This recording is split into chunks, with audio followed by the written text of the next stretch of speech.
আসসালামু আলাইকুম, রোকেয়াস ব্লগে সবাইকে স্বাগত। তো এই যে হালুম সোনা আজকে কিন্তু একটু সুস্থ হয়ে গেছে ভ্যাকসিনেশন করার পরে। আজকে একটু হেঁটে চলে বেড়াচ্ছে। চলো, কালকে সারাদিনই ঘুমাইছে। এদিক যাও।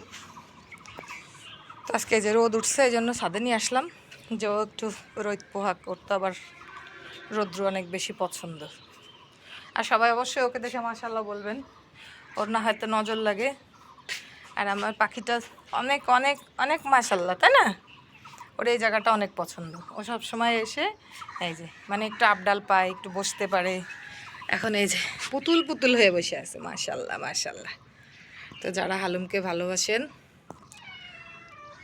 ওমা পাখি দেখছে, পাখি শোনা,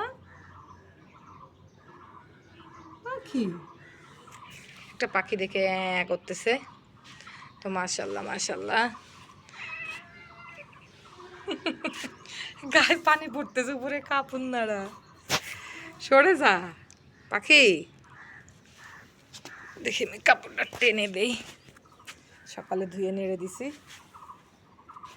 ভাইয়ার ড্রেস গায়ে পড়তেছে। আর ওর একটা ড্রেস, এই যে ওর এই শীতের জামাটা নোংরা হয়ে গেছিলো, সোয়েটার, তো সেটাও ধুয়ে দিয়েছি। তো এখন করে কে? এই দুষ্টু পাখি, দেখছো পাখি, দেখছো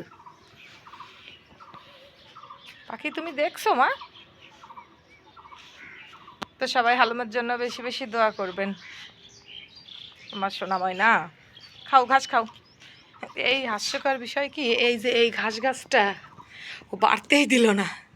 একটু করে বাড়ে আর ও একটু করে খায়, একটু করে বাড়ে আর একটু করে খায়। মাশাআল্লাহ মাশাআল্লাহ। তো সবাই ভালো থাকবেন, আল্লাহ হাফেজ।